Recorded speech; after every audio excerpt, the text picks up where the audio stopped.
Okay, everyone, welcome. Welcome, everyone, to this afternoon. My name is Anime, and I am the MC DJ and host, and today I'll be moderating a panel discussion for you called the My7on7 Touch Football Speaker Symposium. And today we're going to be talking about why we should all be playing touch football, why our youth should be playing that. We have three speakers here with us today, and they have many different specialties that we're going to dig down right into, and then we are going to open it up for questions afterwards. So let me introduce the panelists. We first have Jeff on my right. Jeff Robinson's the Youth Football Development Manager for the Minnesota Vikings. Hello. Hello, how are you? I'm DJ. I'm well, Jeff. Next up, we have Dr. Ryan Cole. He is a primary care sports medicine physician who specializes in the evaluation, diagnosis, and treatment of a wide variety of sports medicine. This also includes concussion care and management. Welcome. And lastly, I feel like everyone here knows Ty Thomas. Ty is the founder of My7on7. He wants to grow and develop young athletes in football fundamentals with proper techniques and skill development in a fun and safe environment. Everyone, please help me welcome Ty. So when we look at football in general, so football in the NFL, what do we like about the football? We are an intimate group today, so I just want you to yell it out. What do we like about football? Action. What else do we like?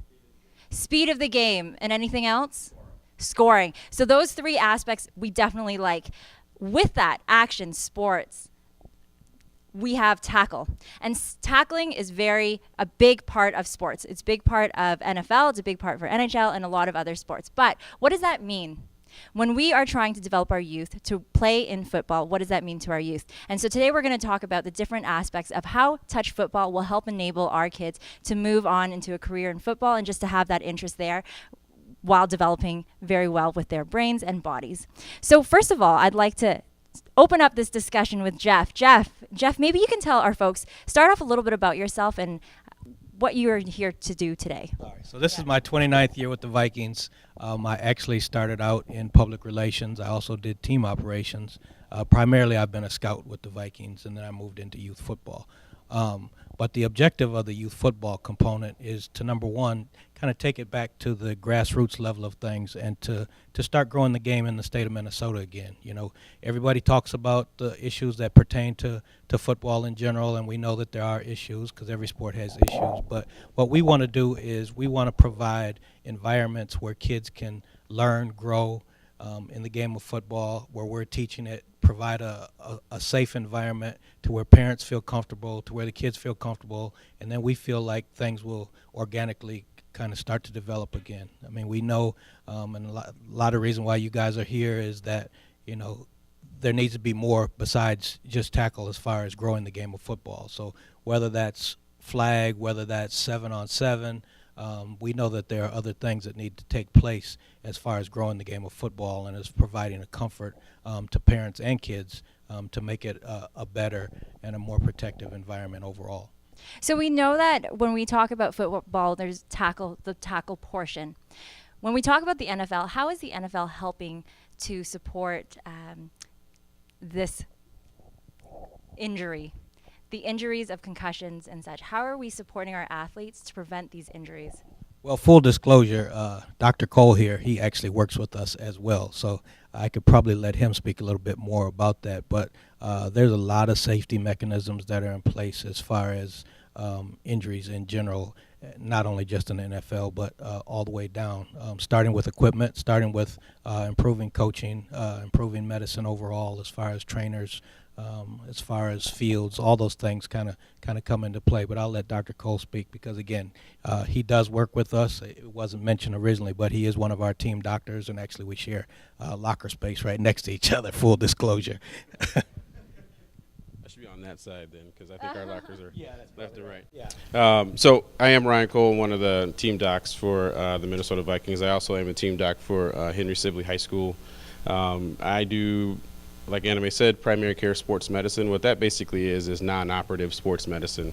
I take care of teams. I take care of patients of all ages. I have a little bit of background in collegiate sports as well. Prior to moving here, I was a team physician for Northwestern University for about 5 years, and I also took care of DePaul during my training. So I've worked with athletes from all different sporting backgrounds, and I also work with patients of all different activity levels. And so a big part of what I've done over the years is just get specific training in concussion management. There are a lot of physicians out there that take care of concussions, but there's only a few that actually receive that as part of their core training when they're doing their specialty. And so primary care sports medicine is one of those specialties that does that. And so to get to the question that Anna Mae posed is, from an NFL level, there are quite a few things that are happening. I think we all have seen some of the rule changes with the spearing and the leading with the head and head injury and those type of things. But there's actually a lot of things going on the sideline as well. There's now a specific protocol that must be followed by every single team,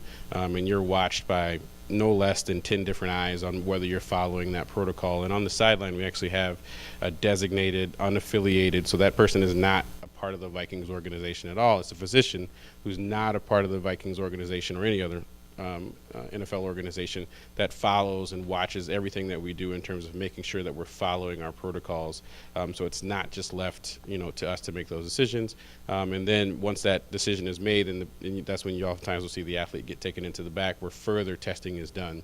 And I think what we see is that it's just a trickle-down effect, right? So when things happen at the highest level, then things start to happen at lower levels. And just like anything else, as we learn more information, then more rules start to go in place. And so one of the things that we've started to see is changes in rules at a high school level, for example, in terms of the number of contact drills you can have or the amount of time that you have in contact. So it's not just about, trying to stop any one specific concussion, but maybe all of the cumulative hits that some of these athletes take over the course of, juniors, and then you get to high school, and you get to college, and if you make it as a professional.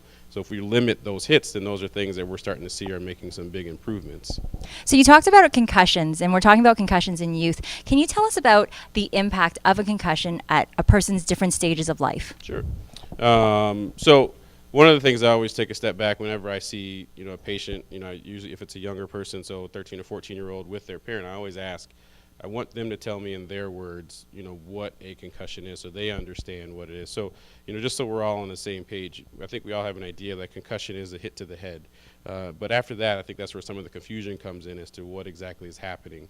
And so what I always try to convey to parents and patients are that whenever you have a concussion, there is not necessarily a structural injury to the brain. So therefore, people think there's a bruise, people think there might be some bleeding, people think there might be some swelling or any of those type of things that are happening.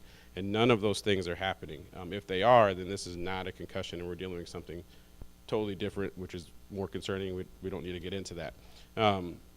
So I always tell people we don't need to be getting MRIs and CT scans and those type of things, because those are going to be inherently normal by definition if we're dealing with only a concussion. And so one of the things that we've learned is that unlike most injuries, our younger athletes and younger patients tend to bounce back pretty quickly. Your son or daughter may sprain their ankle, and within 5 days they're up running around like nothing happened, whereas if one of us do that, we're out for 3 weeks and still limping a month later and all these other things. And so, but with head injuries, it seems to be the opposite. Adults seem to recover quicker than our younger patients do. And that could be for a number of reasons. I think one, just looking at kind of the developmental stages of where we are when we're younger, there's still just a lot of things happening in our brain that continue on into our 20s that, have to occur. And when you're trying to recover from an injury to the brain, your brain has to basically pick a pathway, so to speak, and it can't do both at the same time. And so that oftentimes leads to a little bit longer recovery and things like that. And so, that's one of the biggest things that we see. We also see, I think, a few more of the emotional symptoms that come from having a concussion, because, as we become adults, we've learned how to cope with things. We've learned how to deal with things, whereas when you're 14 or 15 or 13 or however old you are, they're still learning those coping mechanisms. And so we see a lot more frustration, a lot more anger. Sometimes we see more reclusiveness. They just don't seem like themselves, those type of things. So that's another one of the more emotional side of concussions that we typically see kind of in the younger patients. And so you said about coping mechanisms and learning how to react when you're being tackled. This actually kind of leads on to why did we start My7on7? And so if I can direct the next question to Ty. Ty, maybe if you can introduce yourself and then also explain how did My7on7 come to be? Perfect. So again, my name's Ty Thomas, owner and founder of My7on7. I recently started this program because I've been in youth sports for a long time. A lot like you guys, I've been coaching 15 years, from kindergarten all the way up, multiple sports, soccer, football, basketball, wrestling. So coaching is something that I love to do. As I was director of football here at Eastridge, I realized our tackle numbers were declining. A lot of other associations were seeing the same things. Tackle numbers after the movie came out, the NFL was being sued. There was a lot of fear around brain injuries and kids having concussions and the physicality of the old school football, the way it was played throughout the years and kind of what that meant for kids nowadays. So I decided to start this 7-on-7 league in the spring as one, just to add on to football in the Midwest. Typically we only play 2 months and then we shut down football, where we play hockey year round, we play basketball year round, wrestling. Football is kind of the redheaded stepchild and was being neglected in my opinion. And being a person that loves football, I wanted to first extend the season and then find a way to convert kids back into the sport of football. So we offered this modified version. Parents that were traditionally scared of tackle football, this was a way to ease them back into the sport, and hopefully kids will develop some of that football IQ and realize the strategy, the skills, the routes, the running, and have fun with it in a structured, formatted way. And it kind of took off. So year one, I thought I'd get 50 kids. We got 150 right away. Following the next year, I planned for 200. We got 380. Now, fast forward, we're growing in multiple states, and it's growing into a national program. So, Twin Cities Orthopedic is a sponsor of ours. We do work with the Vikings. We work with GameBreaker Headgear, who we have a representative in the room today with the soft shells helmets. So the important thing for us, we want to lead in 3 categories. We want to have technology. We rolled out an app where kids can develop football IQ, routes, formation, things of that nature. We want to lead in safety with the soft shell helmets and just how we structure the game, and then have a way to help kids develop and train and have fun with the sport of football. So you talked about different types of sports, and so I want to direct this next question to Jeff and Ryan. So maybe we can pass it over to Jeff first. So Jeff, with your experience with the NFL players as well as the youth leagues, what are your thoughts about specializing in one sport versus just having a magnitude of wealth of knowledge in different sports? I'm personally not a fan of specialization. I think, number one, I think kids need to have fun and learn different games because all of the skill sets overlap at some point in time or another, number one. Number two, I don't think that playing a sport for 12 months consecutively really does you any good. We see a lot of kids who burn out at young ages because of the fact that all they're doing is one thing day after day after day. It's no different than when an adult goes to the gym and does the same workout day after day after day. It's like, now what? So no, I'm not a fan at all of specialization. I think it's important that kids learn different games, they learn different teammates, they learn different social skills through all these different sports. So I'm not a fan of specialization at all, and I think to become a well-rounded athlete, you need to do more than just one thing. And like I tell a lot of kids anyways, I said, to me, if you only play one sport, how do you know if that's your best sport? The sport that you don't play might be the one that you could have the most success in. So you're kind of limiting yourself if the only thing that you do is play one sport overall. And to me, the best way to find out what you're really all about is to do different things and give everything a try. So to tap into that with Ryan, so what is considered specialization? How many hours is actually considered when you specialize in a sport?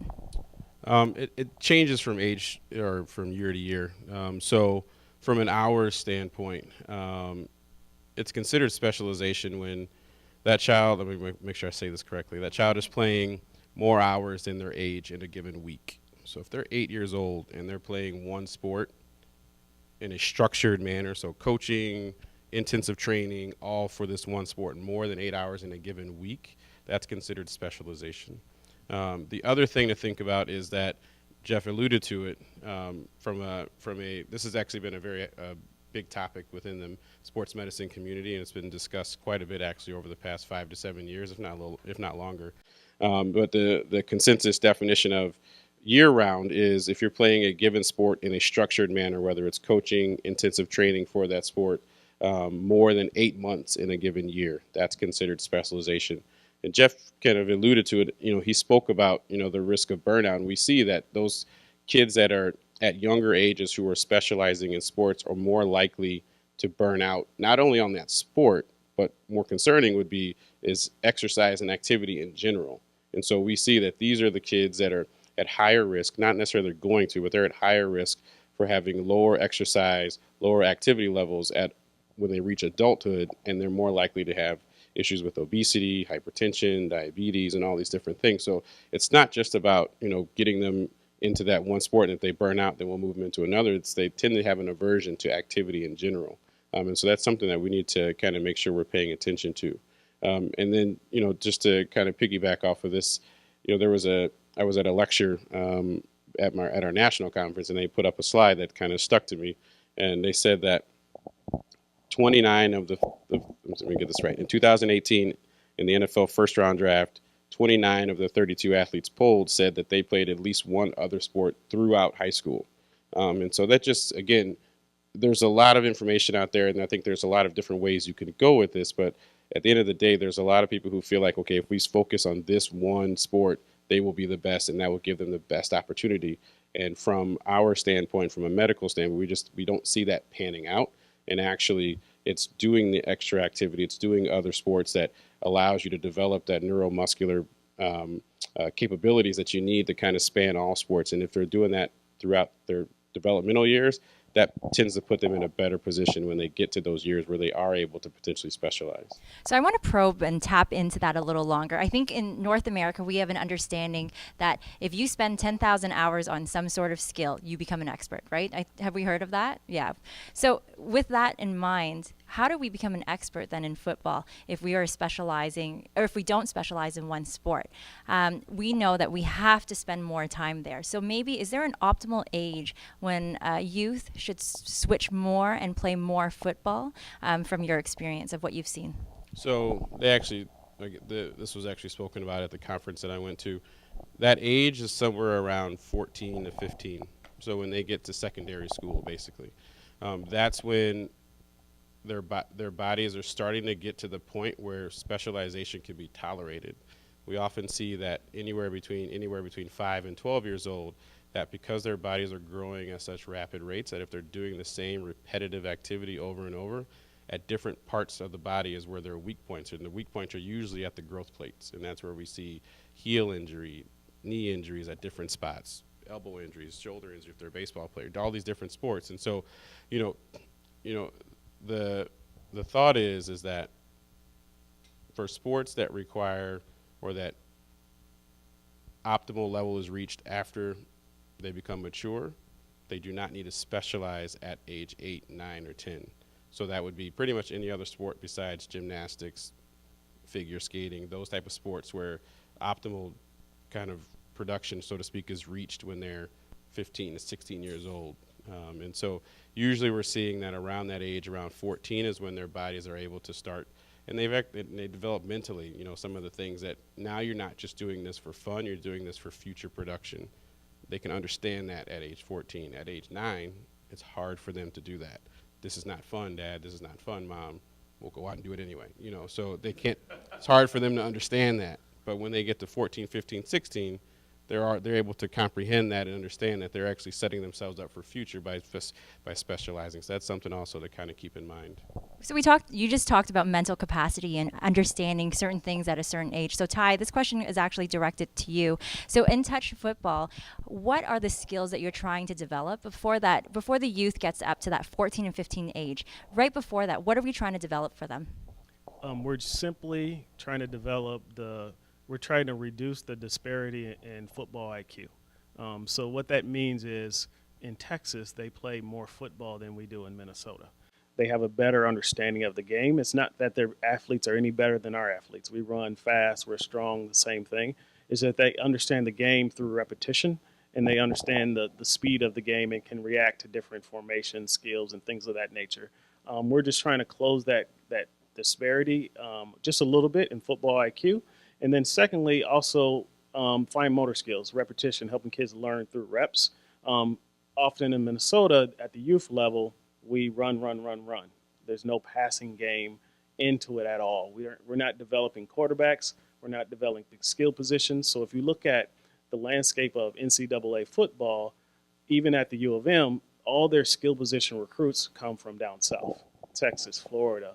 All the skill positions in Minnesota, myself being one of them, went to Division II.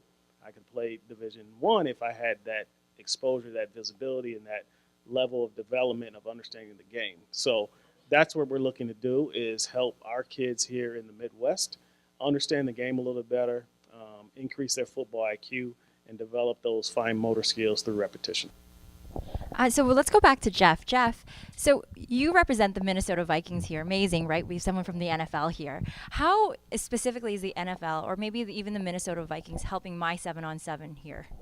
So again, what we're trying to do is basically take things back down to the core of football. So we want to, based upon all the data that we've seen and a lot of what Dr. Cole just said, go back and restructure a lot of things that are going on right now. So a lot of the emphasis for us is, number one, reducing the amount of tackle football for kids between the ages of 6 and 12 years old, because based upon all the studies that we've seen and based upon what you guys just heard, that's not necessarily the most productive way for kids to be playing football. So between, again, like I said earlier, between flag and the modified game, which is 7-on-7 primarily, those are the things that we feel like kids need to have success at younger stages. We don't feel like the tackle game is necessarily the only or the most positive way to do things for kids that are under the age of 14 years old.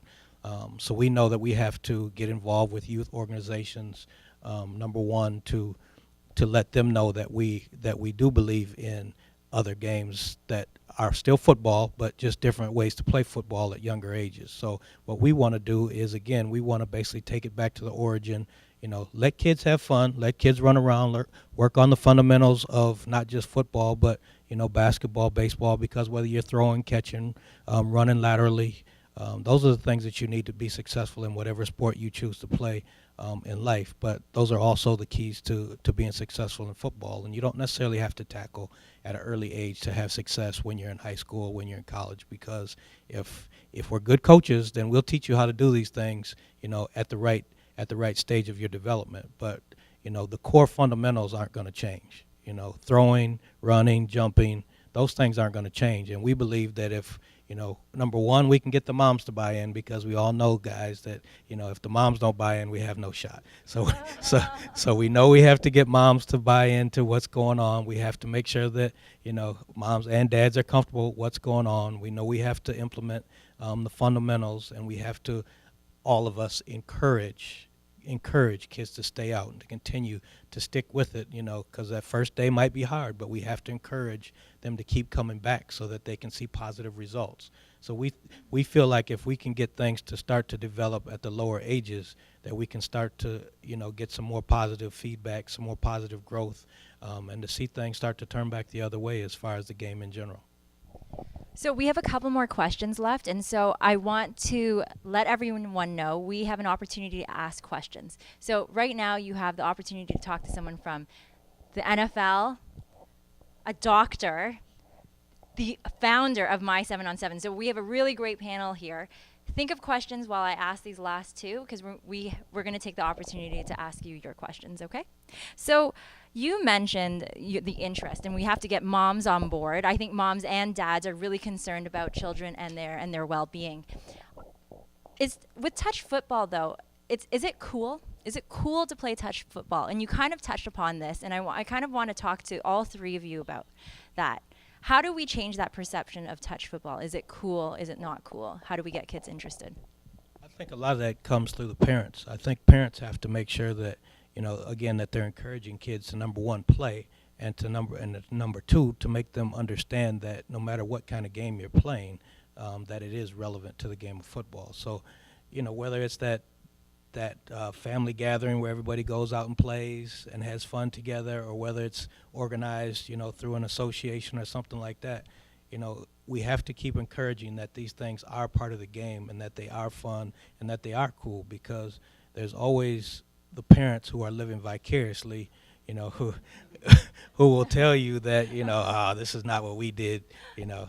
But at the same time, to make sure that the game has success long term, we have to make sure that we encourage kids to know and to be a part of the game in these different stages. And so the more we tell them that it's cool, the more that it will become cool.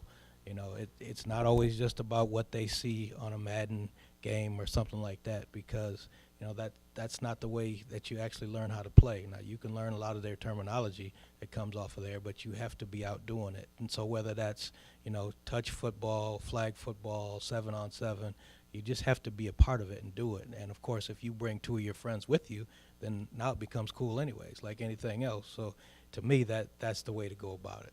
It's like the commercial says, and they tell two friends and they tell two friends. So if we just keep encouraging and keep making these kids believe that it is fun, then it will become fun.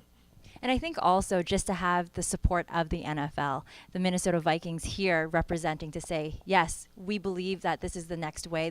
Our children should go through this step to move into tackle football. It just gives that permission for kids to play. Ironically, Ty and myself are both products of the Minneapolis Public Schools, and so we've come through and seen a lot of the same things, and so we understand. What are those same things? Just like I was talking about before, you have a lot of, I shouldn't say older coaches because I feel like I'm old at this point, but a lot of coaches who are old school as far as their thought processes, and so they don't always believe in 7-on-7 or games that aren't just 100% tackle football. And then you see TV shows where kids in the South are playing tackle football at younger ages. So you develop a constant issue of where you're having to defend, like the question was, you're having to defend playing flag football or 7-on-7 because that's not what you see on TV, or that's not the way we came up. So the issues don't change, but we can help to start laying the foundation to make them change. I really think it's an education thing too, and especially with health, and now that we have more knowledge of what tackle football, the impact of that onto our bodies, onto the bodies of youth, just the knowledge of that will change the conversation. No question about it. Right, I think yeah. What Dr. Cole said is very relevant to the things that are going on, and obviously he's at all these clinics and seminars and seeing all these kids. I hear it from all these different groups all over the state and the country, from the athletic standpoint, and then he hears it from the medical standpoint. And so what we're both saying definitely meshes as far as the thought processes that are going on throughout the world. But I think, as you can tell, that we are also on a path to where we understand some of the things that we can do differently to have success long term in this game. So we have one last question, and I'm saying this because I'm giving you a warning that we have one last question, and then we're going to go on to you. I expect a lot of questions from the crowd. I see your excited faces. I really see them. There we go. So the last question that I have for the group, anyone can answer, is what is your take on females in touch football as well as in the football and NFL? So maybe you can answer the NFL portion, and then actually let's move on to Ty first. Jeff, you've been taking over the mic. We're going to move it over to that side. You'll Gotcha. finish this off. Gotcha. Ty, can you talk about the females in touch football and the future there? Yes, so we're really looking for ways to be more inclusive and inviting for female or girls to participate in either 7-on-7 or flag programs, or whether any modified version, just to kind of stay in shape and learn the game and help parents that like the sport of football have different avenues to get their kids involved. One thing we're looking to do this year is an all-day all-girls camp, a one-day event partnership with like the Minnesota Vixens. And we're just trying to finalize that date during their bye week. But we do have a handful of girls that play with us now, and they really love playing 7-on-7. So we're just looking for more ways to engage with more girls. I get comments from moms all the time saying, how can we get more girls involved? Can we do an all-girls league? So we're trying to do things to test that demand and see if that's something that we can bring to fruition or bring in the future. Maybe to cater this question to Ryan, have you been seeing more girls participating in these more tackle sports or even football in general? I mean, I can't say that I've seen it in my particular practice that, but I think just seeing the landscape of sports in general at a youth level, I've seen more girls get involved in football, and particularly in kind of non-contact football like this, whereas, it's the same idea, is that they are just like, I mean, all boys and girls are trying to just physically develop their kind of neuromuscular system, and being in a sport like football that requires so much different movements and different depending on the position you're playing and all the different things that you're doing, and understanding how to cut and pivot and do all these things can translate into so many other sports. And so they may not be playing high school football, but that little girl is going to play high school basketball or high school, play softball, and have to understand how to twist her hips and go catch a ball, or all these different things that you learn how to do by just playing football. And that's why, again, it's really important to kind of hit home that fact that having kids just play multiple sports or just play in general teaches their body how to move properly. And so you don't necessarily have to be able to have them move for one sport. It's how do you move properly amongst all sports, and then as you get older, then you find your sport that you really like, and then that's what you focus on. Jeff, you're going to end off this panel discussion. I feel like you have an epic answer. I do have an epic answer, Yes. actually.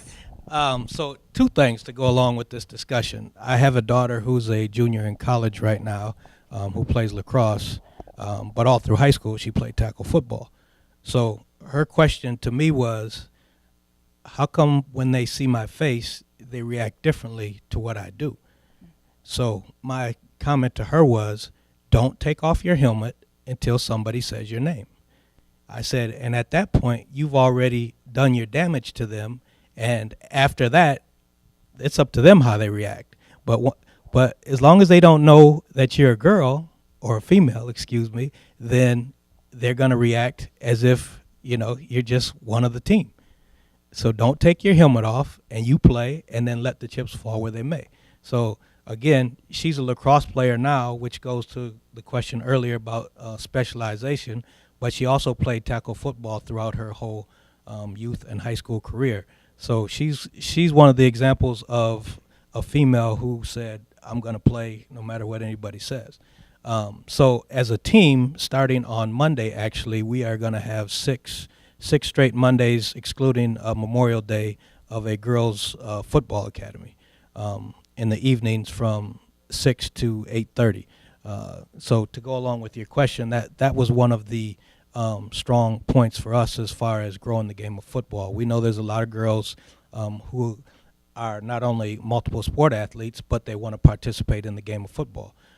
There's 2 states currently that have football as a high school sport, flag football-wise for females, one being Alaska, the other one being Florida. And ultimately, we want to become one of those states to do the same thing because, again, we know that there's a lot of female athletes that want to play football.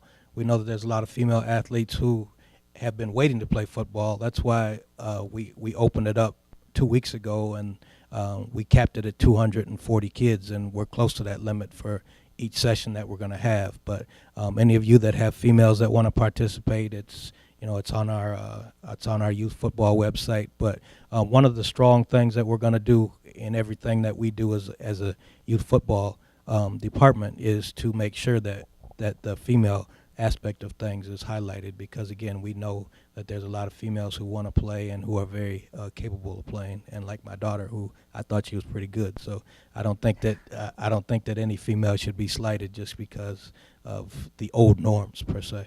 Perfect. Thank you so much. Okay. Like I warned everyone, what time is it? It's question time. Does anyone have a question? I'm going to come around. The panelists are going to share this mic, and I'm going to come around with the mic. Jason's going to pass the mic. Jason's going to pass. Jason. You talked about Texas and football, but why is Wisconsin and Iowa generating more NFL players in Minnesota?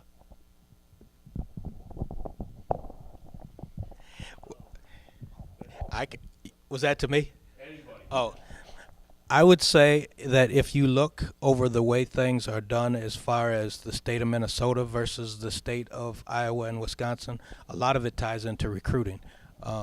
And not to say that Minnesota does it any differently than those 2 schools, but if you look over the rosters of those two schools, and the number of players that they have from their state versus some other schools, primarily the university, they have more kids from those states. And, once you have a kid from your state on your roster, then you can develop them how you need to develop them. But you have to get those kids in the pipeline. And I think as parents, one of the big things that you can do is give your kids more exposure to different camps, different things that other states, that other schools are doing. So whether it's sending your kid to a one-day camp at another school outside the state, I don't want to say any particular schools, but send them there to get them exposure so that they have that exposure, because that's what the kids in Wisconsin and Iowa and all the upper Midwest states are doing. They're sending their kids to other places so that these coaches become aware of them. And if we don't do the same with ours, then like what Ty said before, then you'll keep seeing things the way that they are, where there's such a heavy influx of kids from other states playing for the local team. Well, I don't want to talk about the recruiting part, because that's PJ's world, but we're definitely good enough. Spoken from an example right here. I know the talent level, and you see the talent level. Once kids get a chance, you definitely can see the talent level. I mean, the highest kid picked this year from the state of Minnesota played where? Iowa. He didn't play at Minnesota, unfortunately, for them, but there is a lot of talent here. We just have to make sure that we keep channeling things the right way for the kids, as far as getting them exposure on a bigger stage as opposed to just a smaller stage, because again, there's a lot of universities out there who want our kids. We just have to make sure that we're doing the things as parents and organizations to put the word out so that they do have those opportunities. One point. And what comes along with that, we have to take football serious. I think in the state of Minnesota, hockey takes precedence over everything. If we start to do some of the things we do with hockey and relate it to football, you'll see that difference in how we pipeline and develop kids from the state of Minnesota. First of all, thank you, Ty, for bringing this panel together. This is awesome. Thank you. I have two quick comments and a question for the whole entire panel. One, is touch football cool? And I think at the 12-year and younger level, the product for non-contact as opposed to tackle football is non-tackle is far superior than product on the field. So I think you'll see tomorrow a lot more eyeballs on youth 7-on-7 that you would see at a youth tackle game at a certain level. Really happy to hear the Vikings think that tackle is not the way to go at that young level. I really hope to hear that being promoted. And my question for everyone here is, there are 6 states that have advanced legislation to ban tackle under a certain age, 12. Canada actually has banned it in 2020 under 12. Is that an option that you could see anywhere in the country, or even Minnesota, actually becoming the way to just make sure that we keep these kids tackle-free until they're physically more mature and ready? Let me start on that one, because that's a touchy one for me, because I personally don't think the issue lies with tackle football. That's not the problem. It's the coaching, how we coach the tackling technique, and how we train and coach throughout the week, those 4 days of practice leading into the games. What does that look like? How much high contact versus low contact drills? What is the tackling routine? How are we drilling that and teaching our kids? To me personally, I think it comes down to the coaching. I agree with the coaching aspect of it, but I think the areas where people want to legislate games, I think it kind of gets to be a dicey area, because if you do that for football, then you're also going to have to start doing that for hockey, which means you're also going to have to do that for lacrosse, and then you're going to have to do it for soccer. So I think it becomes a dicey area, number one, because it kind of starts to eliminate sports for kids, which is a danger in itself, because kids need to exercise to help them grow and develop. But I think we can all do our part, like he said, as far as the coaching aspect of it goes. But I think awareness from parents is also a big factor. I mean, we all watch games, and we all know when things don't look right. I mean, we might not know what's being coached, but we know what looks right and what doesn't look right. And I think it's up to us to not always stand back when we don't feel comfortable about something to say something. Ask a question. Don't be afraid to ask a question of those coaches, because a lot of youth coaches aren't necessarily experts, and that's one of the things that's different in football than so many other sports. If you volunteer to be a youth football coach, you still want to have some type of certification, heads up certification or something like that, because this game, unlike so many other games, you need to do things the right way, the proper way, for kids to have success and for kids to continue to play in the game, and be out of harm's way. Where, if you're playing basketball, if you don't learn how to shoot a jump shot right, okay, you didn't make that shot. But football is a different game, and it is important for everybody to feel comfortable.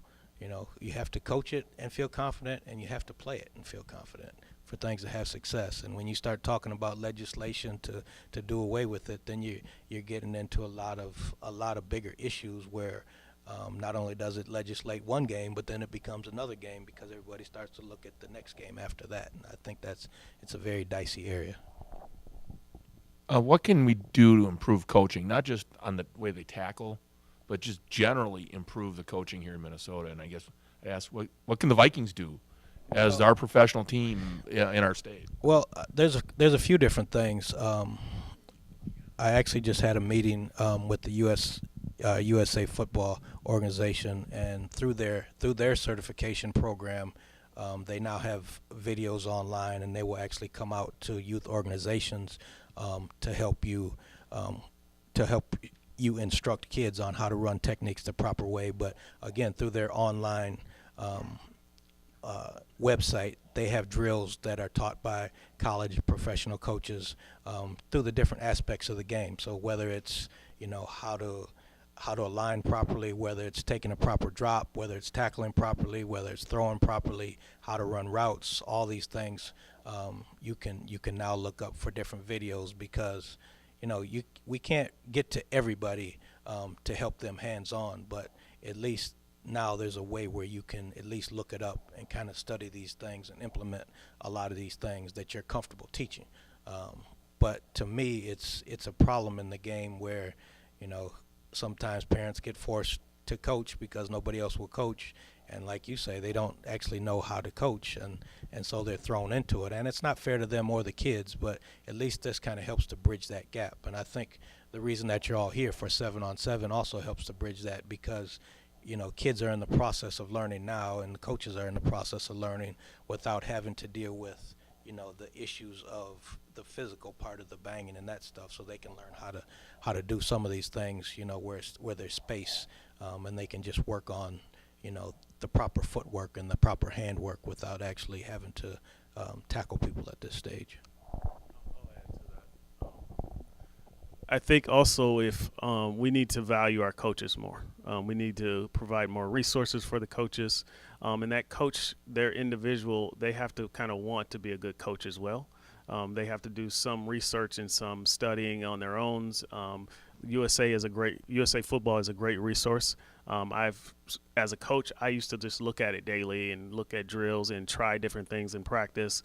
I also have multiple books that I read as a coach.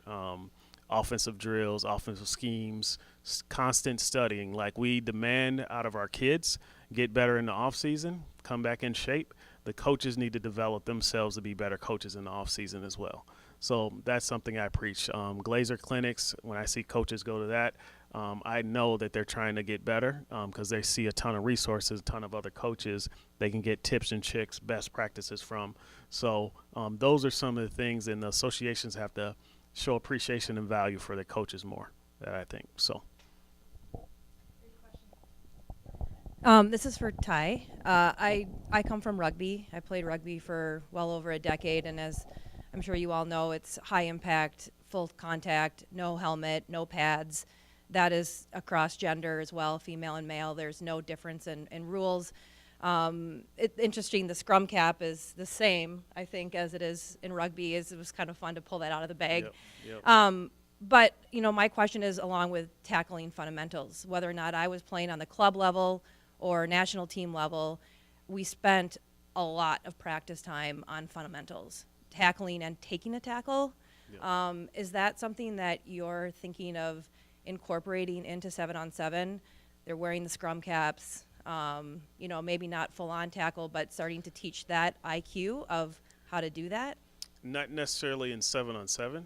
However, because our intention is to convert kids back into the sport of tackle football. Eventually, we want to have a certain level of conversion back into the youth program so kids can actually play tackle football at some point. However, me as a coach, my tackling style is the rugby tackling style. I teach that every single day. That's a drill we do. We call it hawk tackling, and I think a lot of coaches are starting to pick up on that now. You're seeing more videos on YouTube. However, I was doing it years ago, but I think more youth football tackle coaches are starting to pick up on the rugby style tackling and implementing that into their drills more as well. Are there any more questions? I know you have a question. No.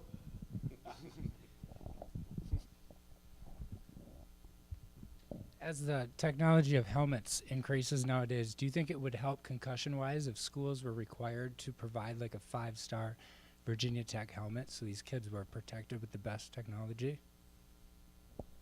As it relates to 7-on-7? Like high school Yeah. and when the kids start playing tackle at the younger ages versus just the old heavy helmets. Yeah, That would help. I don't like to talk about helmets because no helmet is concussion proof. Even though they have certifications and stars on them, and it all goes back to coaching, in my opinion. How you teach these kids how to tackle, how they run to protect themselves. I'm not a helmet expert, so I know I don't speak to the helmet piece at all. So sorry, I don't have more information about that.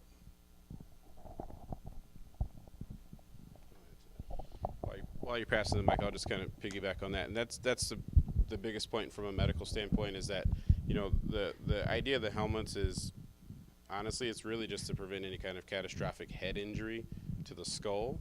At the end of the day, the crux of what a concussion is your brain is sitting in fluid. It moves too fast and then stops. The brain keeps moving and hits the skull. That's what a concussion. That's what happens with a concussion. So helmets can help mitigate some of that, but at the end of the day, that's what's happening when you have a concussion. And so, you know, the really high quality helmets are going to probably be more comfortable, be more worn correctly. They're going to help prevent any type of skull injury, but they won't necessarily see a huge decrease in the actual number of concussions, I would say. What can you do to get ESPN and the other media to stop glorifying the big hit? Isn't that where a lot of the danger comes? I mean, these kids watch some guy safety come in like a missile. Oh, boom, you know, play of the week. And they glorify it, and the kid copies it. I would say, I mean, this from what I've seen, you know, I hate saying it like this. Back when I was in college, and I saw 20 years ago, ESPN had jacked up, you know, and so that's what they had. And they had the top 5 biggest hits, and you know, it's exactly that. That has gone to the wayside. And now you have, now you have the announcers, and from a medical standpoint, we are aware of what the announcers might be saying about that hit. And so we're still going to practice our medicine, but we're also aware of how that looked. And so we have to make sure that we're doing our part. And so I do think that there has been quite a bit of decrease in just the glorifying of these major hits. And then you also have the announcer saying, that's the hit we're trying to take out of the game. You know, you hear that a lot. So I still think that there's still a degree of it, but, you know, just from my standpoint, what I've seen, I've definitely seen a big decrease in that. I think we're out of time now, and I want to thank all of you for attending this panel. We've learned so much today. We know that touch football is pivotal for our children to learn the game, to learn different skills, teamwork, running skills, and football. And it's a way forward for them to encourage in the football industry of tackle football in the NFL. So if I could have everyone give our panelists a big round of applause. Thank you so much. My name is Anime. I hope you all have a great weekend. Thank you.